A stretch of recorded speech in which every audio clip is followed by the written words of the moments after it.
Hey, welcome to my channel. Today we are talking about resistance and what resistance is, what kinds of resistance there are, how you manifest really on point and really quickly with zero resistance, and I'm talking about nothing at all, and how some resistance might be quite small but might just hold things off for a bit, and how it all works in my opinion, and how I believe that it works, how it holds us back, how it doesn't.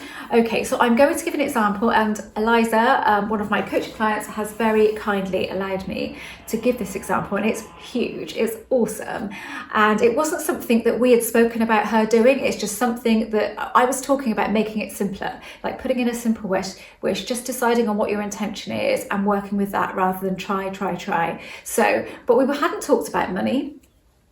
Well, we had talked about money. I knew her feelings about money, but we hadn't talked about manifesting money or anything like that. That wasn't why we were talking. Anyway, so she just happened to be sat down one evening, and she was not, I'll say she's unhappy in her job. She's not unhappy in her job, but there are issues, and maybe there's a bit of a concern that job might not be there in a year or so's time. Anyway, she didn't want the concern of losing that job. She wanted to know that if she did, then it wouldn't matter because she would have plenty of money in the bank. But she was not doing this in order to manifest it. She was just having a feeling. She was sitting there thinking, how much money would I need in order to not have to worry about money anymore? In order for me to just relax more in my job and just know that, okay, if it doesn't work out, there are options because I have this money. So she thought, first of all, $100,000. And then she thought, and then she thought, no, actually, that's not enough. No, $200,000, because then she would think, well, that would say that could go in the bank for it, stay in the bank. And if I didn't, I could really take my time looking for another job. And if I didn't find one for a year, it wouldn't matter. All of these reasons why that was better. So, but she wasn't thinking, right, I want to manifest $200,000, because it seemed out of the realms. Sorry, trousers are creased up. It seemed a little bit out of the realms because it was huge. So, and this is why I quite like these big things sometimes when they're done like this, because you don't hold any resistance at all, because you almost don't think it's possible. So you don't try. So there's not that resistance, so you're not fighting against resistance because you're not trying. And I think it was a week later, and I might be a little bit out with time here, but I think it wasn't long later, where she had a phone call from her mum to say that her uncle wanted to give her and her two sisters $220,000 each. What the F? Like, seriously, how awesome is that? And she just couldn't quite believe it, because her uncle is reasonably well off. He is well off, and he's had his own business, and he's worked really hard, and he's built up lots of money. So every single January he used to give her and her sisters $10,000. So she did have that in her mind, that was going on, but she didn't, there was no way did she think, when she was thinking about this amount of money, oh, my uncle might give this to me. She wasn't thinking that at all. It didn't even come into her awareness. So that's what happened, and now she has that money. How awesome is that? And she was saying to me, did I manifest that? Yes, you did. And the reason, because it seems crazy, doesn't it? Because she didn't put any effort in. So you almost think, when you don't put the effort in, how can I have done that? Because I didn't do anything. But she had that feeling. She had a pure vibration of that amount of money, because she didn't mix it up with that can't happen or anything like that, because she wasn't trying. So that is what I call zero resistance, absolute zero resistance. So it came really quickly. Now, say if you decided to do this afternoon, you'd be doing it in a different mindset, because you'd be doing it in the mindset of trying. So you are going to have some resistance there. Absolutely, you are going to have some resistance. It might be a little minute bit, but there will be. So as soon as you start trying for something, there is resistance. Even if you just set an intention, there is a little bit of resistance, which is a natural kind of doubt, and could this happen? Little stuff like that, which isn't huge, and it doesn't matter. There will always be a little bit of resistance when you try, even by just writing down that intention. So you've kind of created a bit of a time frame then. We don't understand time, but for us and human beings and the subconscious, we create some time going by then, because it's almost as if we think, well, it can't happen this soon because it can't happen that soon because, and even if we're not openly thinking that, our subconscious is aware of things that are going on around that, which it might take longer. So then it could take longer. So you could do that this afternoon, and maybe it would happen. Well, it would happen at some point. Something like that would happen, depending on what your intention was. And but you might wait a few weeks, you might wait a few months. And as soon as you see it as waiting, you'll start becoming aware of it and you start observing it. If we're saying that this is quantum, then as soon as you are observing the situation as it is, you hold it as it is. And that's where the observation theory comes in. When you are observing something, and I believe it's called the Dino Effect in quantum, you hold it as it is because you expect a certain thing and you're watching it, you're watching it, you're watching it. So just imagine, as long as you're observing that, it can't change. You cannot allow it to change. And observing isn't thinking about something. Observing is a feeling of what is now. That's what it is more than anything, in my opinion. This is all my opinion, of course. So that's what I believe is going on there. Now, there's different sorts of resistance. So this story I've told before, but most of you guys probably haven't heard it. And it's just where I wrote my fiction book back in 2018. And I wanted my friend to, I did this for fun, mind. This was a complete experiment with time, with intention and all of that. And it was back in 2018 that I did it. And she is not a gushing person, and she does not put things online about how wonderful somebody else is. She doesn't do that to your face even. She's just not like that. She's a lovely, lovely person. She's just a bit reserved like that. She doesn't do it. So I wanted to choose something that was out of the realms of probability, not possibility, because everything's possible. So I chose that. And I pictured what she would say, and I felt that's like Buzz. That would be so cool if she said that, because she just doesn't say stuff like this. And so it's a big, I sort of imagined a post, a Facebook post, that she would say that I was talented and all the rest of it, which she wouldn't do. I'm not saying she wouldn't say that if she was talking to me face to face, but she wouldn't say that online. Not the usual thing that she would do. Never ever known her to do anything like that in the how many ever years that I've known her, or nearly 20 years. Never known her to do that. But that was why I was doing it. It was an experiment. And I also visualised that she'd put a picture of the book up. So I imagined the post and imagined the picture of the book. But I held what I would consider at the time to be no resistance, because I didn't care if she did it or not. I really didn't. So I considered at that time no resistance. So time went on and a month went on. And so occasionally I would think about it. I think, oh, that hasn't happened. And then I would think, maybe it won't happen, maybe I do have some resistance there. But anyway, it was about 2.5 months, I reckon. And I was here on a Sunday, my mum had come for lunch, and I opened up my computer to show her something on Facebook in the afternoon. And there it was, pretty much exactly as I'd imagined, with the picture and everything. And the wording was so spot on to what I had imagined. And I was partly shocked and partly not, because I was fairly good at this then, but probably hadn't come as far as I have now. And I just stared at it thinking, oh my God, like what the actual, I've never told her that I did this, because she's so not into this. It's not even funny. She's really not. She's straight down the line. Reality is what reality is. What you see is what it is, and that's that. So it's not something that I talked about with two people that aren't into it, because it's much like talking about religion. People don't want to know. If they're not into it, they don't want to see you coming and get scared of that you're going to go on to them. So I don't do that. And I probably did a bit at first, but I've learnt my lesson. I don't do it.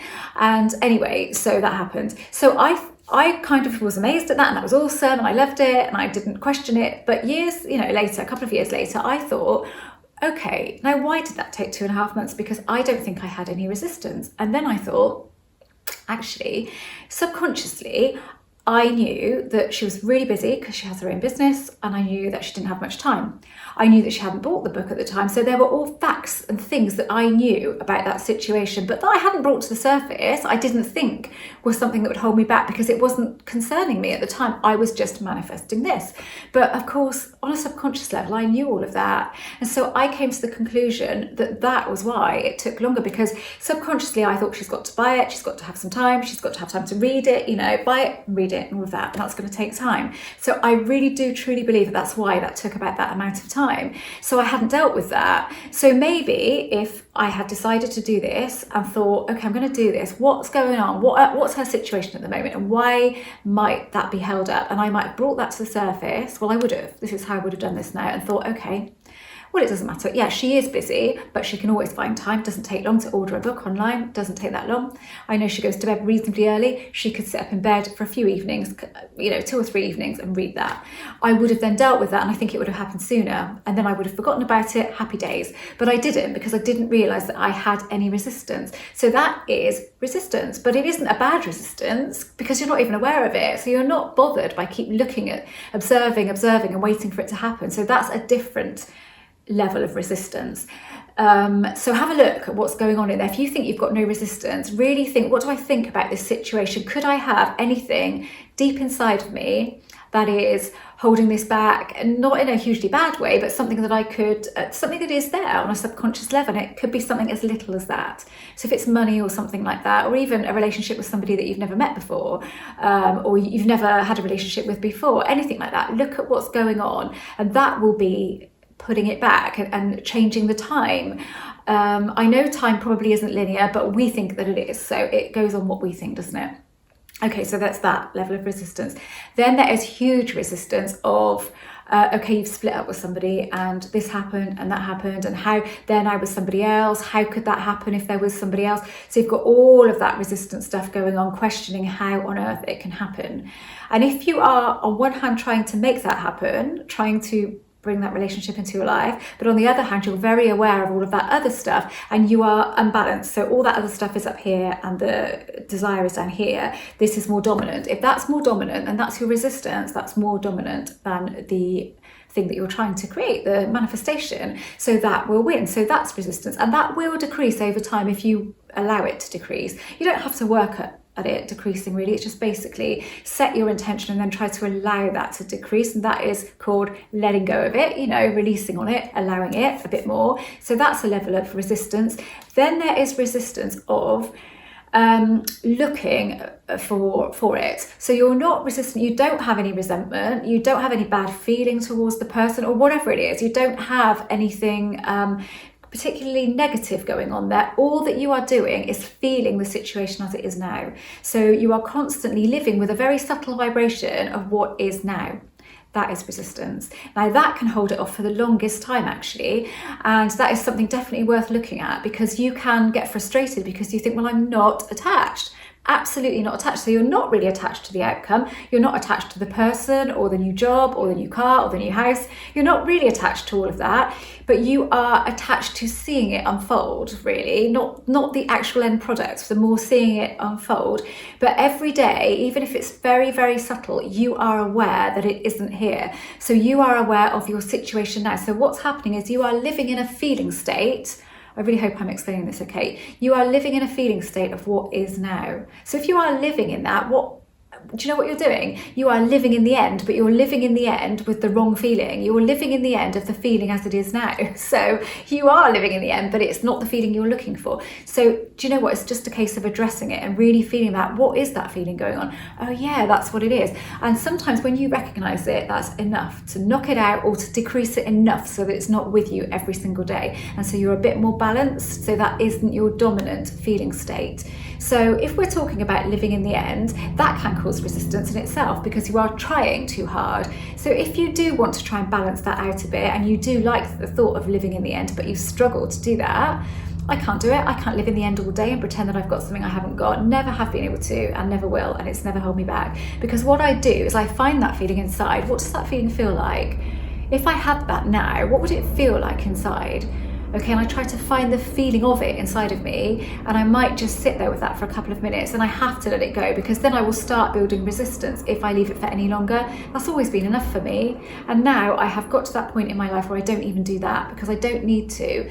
I'm going to talk loads more about self-concept on this channel, because I think it's hugely important, and I do really think that's what turned things around for me, that and not trying. So deciding that I didn't want to try, I didn't want to feel resistant, I didn't want to get attached to stuff, I didn't want to because it didn't feel good, and I knew there were things about me that I wanted to improve and change, and I also knew that I wanted to feel better about myself, and I wanted to feel good no matter what was going on in my life. So really I think it's that and a case of not trying that allowed this to work for me.